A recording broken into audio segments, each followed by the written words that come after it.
Hello friend, तो आज हम करेंगे एक्सरसाइज 3.1 का क्वेश्चन 7। Important question. इसमें क्या है, समीकरण हमारे पास जे दिए हुए हैं, ठीक है।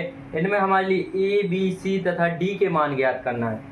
तो जे हमारा क्या है, समीकरण। तो हमारे देखो दो आव्यूह बराबर कब होते हैं, हमारे पता है शर्त कि दो आव्यूह बराबर कब होते हैं, जब उनके समान अवयव मतलब एक ही पोजीशन पर स्थित अवयव बराबर हो। तो देखो जे कितने पे, A11 पर, मतलब पहली पंक्ति पहले स्तंभ में जे कितने पे, जे भी A11 पर। तो जे और जे इक्वल होते हैं तभी दो आव्यूह बराबर होते हैं। दो आव्यूह बराबर है, इसका मतलब ये दोनों बराबर होंगे। A माइनस बी इक्वल हो गया -1, ठीक है। इसी के बाद जस्ट नीचे आओ, अब क्या है 2a माइनस बी इक्वल किसके होगा, 0 के होगा। तो 2a माइनस बी इक्वल 0, ठीक है, जी 2 होगा।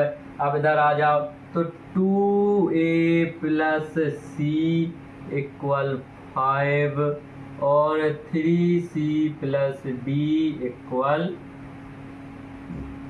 13, ठीक है ना। तो अब बोलोगे यार हम ये ऐसा सवाल तो पहली बार देख रहा है इस प्रश्नावली में।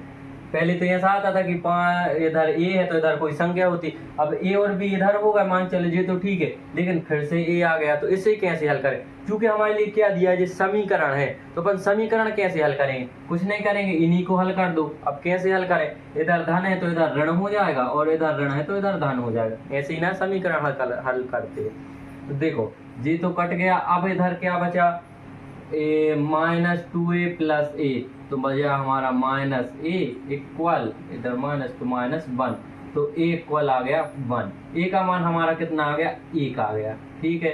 तो ए का मान जैसे ही 1 आ गया तो ए का मान अपन इधर समीकरण 1 में रख दो। तो जैसे इधर 1 रखेंगे तो 1 ऋण बी बराबर ऋण 1, तब ऋण बी बराबर ऋण 1 मान ऋण बी बराबर आ गया ऋण 2, ऋण से ऋण कैंसिल, तो b बराबर आ गया 2।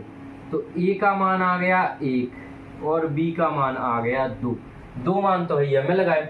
अब क्या करना है, c और d का मान निकालना। तो जैसे ये निकाले, इस समीकरण को हल करने की जरूरत ही नहीं है। क्यों नहीं है, क्योंकि देखो इसके नीचे जीता इसके नीचे जीता, तो इससे करने में आसानी हुई। अब तो a और b के मान सीधे आते हैं ना।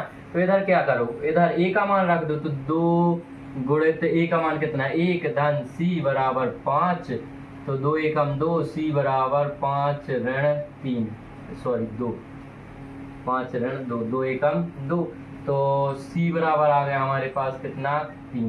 देखो उत्तर माला में मिलाते जाना, ये जो कुछ आंसर देख रहे हो उत्तर माला में मिलाते जाओ। विश्वास नहीं है विश्वास तो भी उत्तर माला में मिलाओ, ठीक है ना।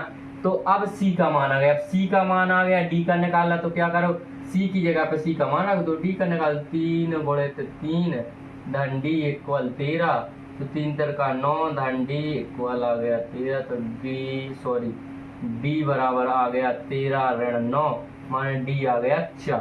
तो इस प्रकार से हमारा बहुत सरल क्वेश्चन था। ए का मान 1, बी का मान 2 और सी का मान 3 और डी का मान 4। तो इस प्रकार से हमारा ये क्वेश्चन कंप्लीट होता है। और यदि चैनल पर नए हो तो नए ही हो गए, हमें पता है कि अभी आपने सब्सक्राइब नहीं किया है, तो चैनल को जल्दी से सब्सक्राइब करो। देखो बहुत मेहनत मैं कर रहा हूँ, तो सपोर्ट आज आप लोग कीजिएगा, ठीक है। साथ में मेहनत करो और हमें भी सपोर्ट करो। देखो एक फ्री बैच चल रहा है, तो फ्री में बिल्कुल, अब देखो अभी आप बैच खरीदोगे 2500 2000 3000, किसी के पास है पैसे नहीं है, तो अपन अपने हिसाब से देखो, वही उधर पढ़ाएंगे वही इधर पढ़ा रहा है। तो ये फ्री है, तो आप फ्री का तो भैया आप लोग जानते हो कि फ्री की कोई वैल्यू नहीं होती। पैसे देकर पढ़ोगे तो मन लगेगा, फ्री में नहीं लगेगा मन।